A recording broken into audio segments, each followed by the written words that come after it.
Ano nga ba ang ginawa ni Edo at itong si Bianzi ay hiyang-hiya sa ginawa ni Edo?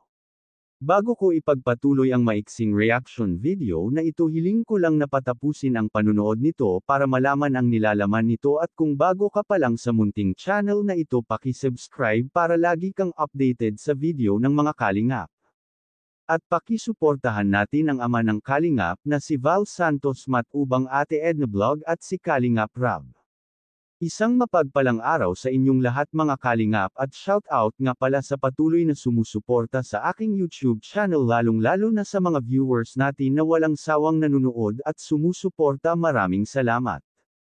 Halos ayaw pumasok ni Bianzi sa bahay ni Edo dahil nahihiya itong humarap sa mama ni Edo. Ngunit sa bandang huli ay napilit din ito dahil sa pangungulit ni Edo. Pagdating nga sa loob ng bahay ni Edo ay nagmano itong si Bianzi sa mama ni Edo. Grabe, nahihiya si Bianzi dahil hindi siya sanay na pinagsisilbihan ng makakain. Kaya naman ay hindi ito mapakali sa kanyang kinauupuan. Gusto niyang tulungan ang mama ni Edo sa kusina pero inaawat siya nito. Tinanong nga ni Edo ang mama nito kung ano ang masasabi kay Bianzi. Ito ang naging komento ng mama ni Edo tungkol kay Bianzi: maganda daw ito at mabait.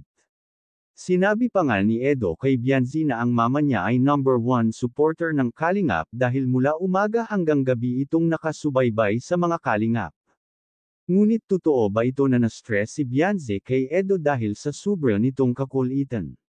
Marahil ay nag-stress talaga si Bianzi dahil nga sa hindi siya sanay sa ginawa ni Edo na ginawa siyang prinsesa. Dahil sa bahay ni Edo ay si Edo ang nagsilbi kay Bianzi. Lagi ngang sinasabi ni Bianzi na hindi siya sanay na pinagsisilbihan siya.